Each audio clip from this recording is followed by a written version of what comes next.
that side?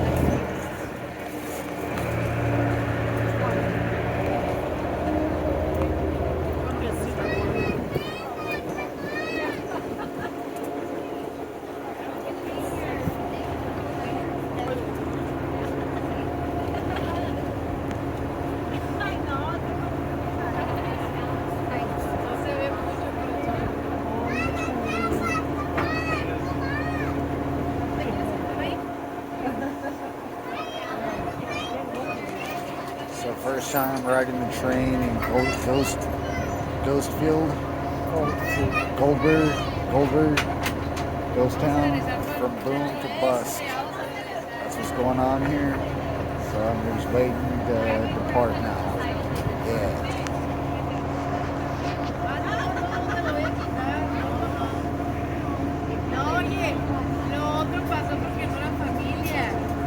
Yeah. Wish we could be in that back cart there. Yeah, dude. Conductor's finally getting in. All the way over there.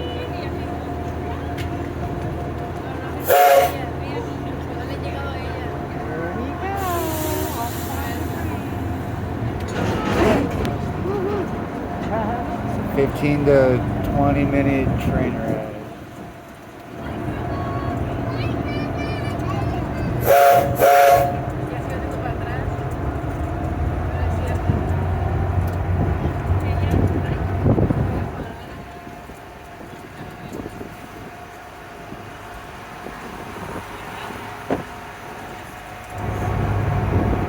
Welcome aboard the Superstition Scenic Railroad.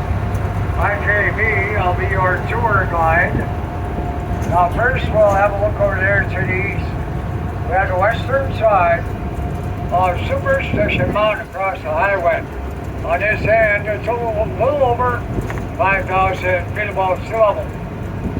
And geologists agree that the mountain was created when a caldera volcano began erupting 30 million years ago. 30 million years ago. Used to be a volcano right there.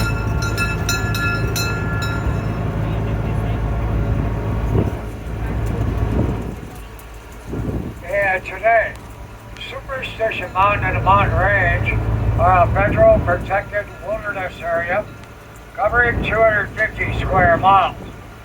Being designated the wilderness means no motorized vehicles, no mechanical or electronic equipment, and no prospecting or mining of any kind allowed within the wilderness boundaries.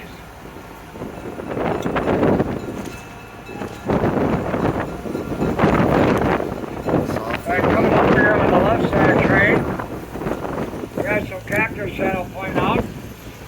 First, the most recognized cactus in the world today, the giant sorrel. They only grow in the Sonora Desert, can live up to 250 years, and they are between 50 to 100 years old when they start growing their first arms. And we have cholla coming up. Right by the tracks here, we got some staghorn. In the middle, a few buckhorn, some prickly pear, and the taller ones are chain-fruit cholla, also called the jumping cactus.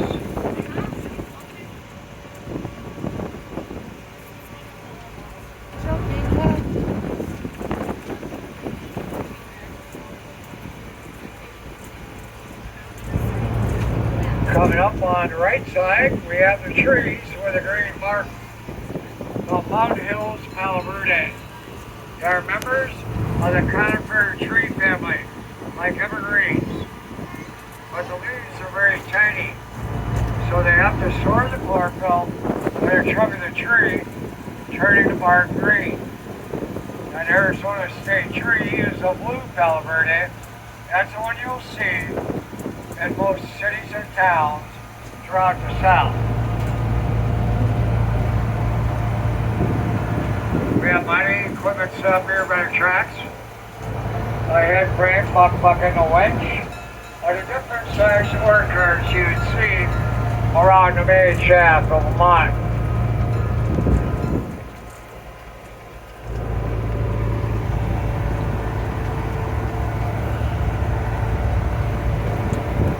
Coming up on the other side of Benson at the bottom of the hill, we have the old Lost Gold Mine. Been owned by the same family since 1983. A couple of years later, they got lucky and managed to get $500,000 worth of gold out of that trench at the bottom of the hill. And at that time, gold was $400 an ounce.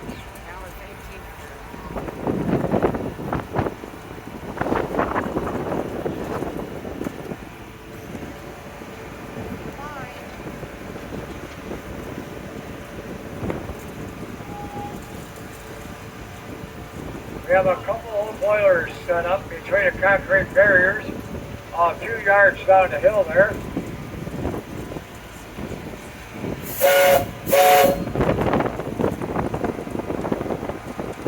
And they're similar to the ones that were used out here during the 1920s when they were attempting to get more gold out of Mammoth Mine. It's on the other side of that berm.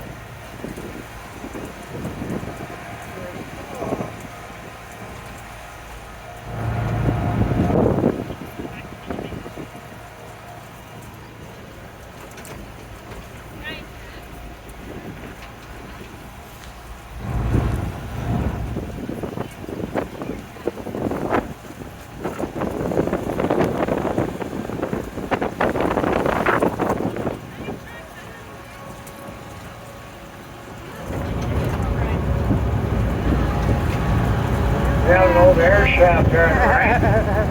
And a few more gold mines farther out there in the desert. Yeah, I see that. Now this old air shaft and that yellow building over there belonged to the Mammoth Gold Mine claim. Back in the 1890s, the Mammoth was the largest and richest mine here in the goldfield mining district. It's also the deepest gold mine in the valley. The main shaft is a little over 1,000 feet to the bottom.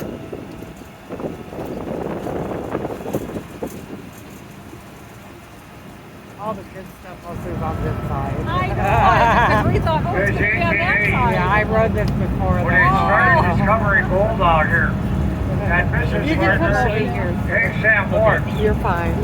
were filing the first claims.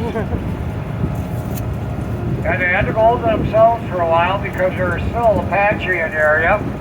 But at the time, Hank Sam Morris were the only men brave enough to come out here in the valley and risk their lives to grab some of that gold. It was very early, 1890s, when it finally came safe enough for other folks to come out and find their own gold mine. A few of them hoping they'd be the one to discover the lost Dutchman mine and make a fortune.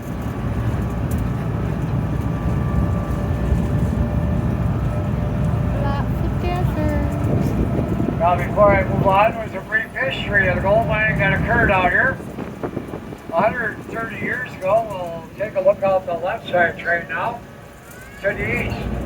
We're going to have some good views of Goldfield Ghost Town and Superstition Mountain in the background coming up.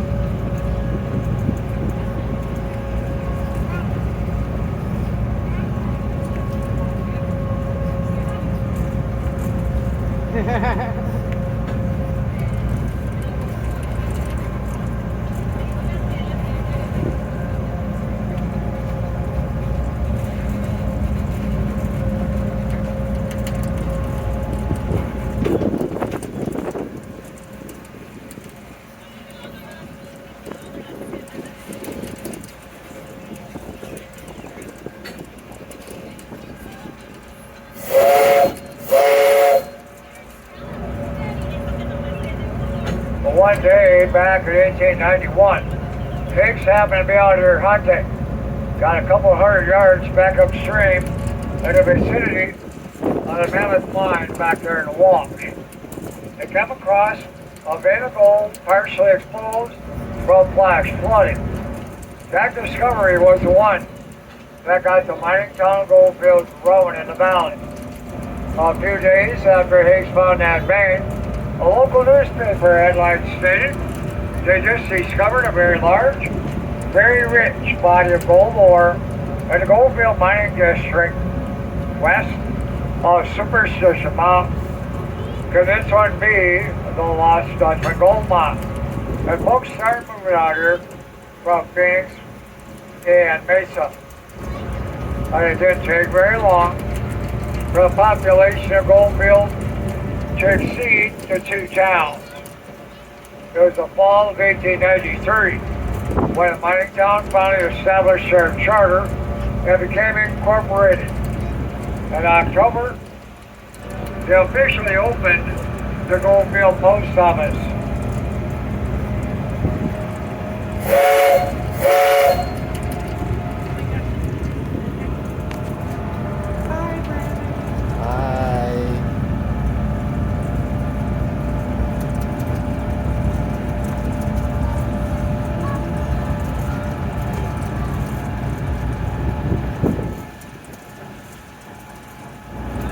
During the peak of the gold mining out here in 1895, Goldfield had 30 businesses and around 40 buildings. An estimated 1,500 residents all around the valley.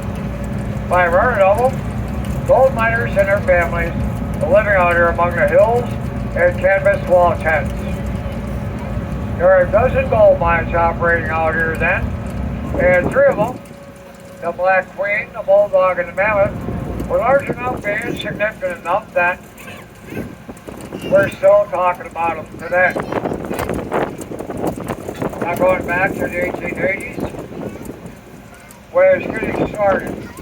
As the word was spreading throughout the Southwest that they found gold here in the western Superstition Mountains. Hall and Sullivan, a mining company from Denver, heard about the gold they discovered down here, came to Arizona in 1886, and started buying claims. They offered Higgs and Morris $20,000 for theirs, and they accepted the mining company's offer. On that handful of claims Hall and Sullivan ended up with, 2 of them did pretty well. The first one was the Black Queen. Between 1887 and 1891, or 95, that mine produced $500,000 of gold. And this back where it's worth $20 an ounce. The other claim that did well was the Mammoth Gold Mine. Vein of gold that Higgs discovered did lead to the largest and richest body of gold ore that was ever found out here.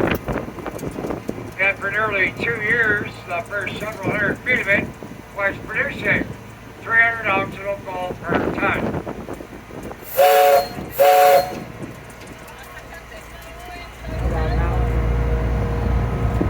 There was a 20-cent gold set for the next Mammoth mine to process the ore. Between 1891 and 1898, gold production out of Mammoth mine was 64,000 ounces. At $20 an ounce, that's $1,200,000 worth. And all the other gold mines here in the valley produced $3 million during that same time period. Now the other gold mine I mentioned, the Bulldog, was located 1.5 miles west of Goldfield. It's on the east side of that rocky hill back there, with the 2 strange-looking boulders knocked off to the south end. We mention the Bulldog because a few folks around here believe it was a lost Dutchman gold mine because of similarities between the two. Now back to Goldfield, which didn't last very long. 1898, gold out here is running out, and mines were shut down. At a Mammoth, we had 2 gold mines still operating out here. We're finding veins of low-grade ore. Then the mine owners decided to follow one of the veins farther underground, hoping it would turn into a larger, richer vein of gold. But this time their luck ran out. What they found was groundwater, and a lot of it. after they cracked into an aquifer and flooded them on. The old pumps they had back then couldn't keep up with the water flowing in, and Mountain Gold Mine shut down. Mining company Big Bro packed it up and went back to Denver. A short time later, when everyone got goldfield, the United States Postal Service officially made it a ghost town when it deactivated the post office November 1898. Thank you for riding along the Superstition Scenic Railroad. That was only 13 minutes, not 20. But it was fun. Yeah, I never rode this before. Huh? I would have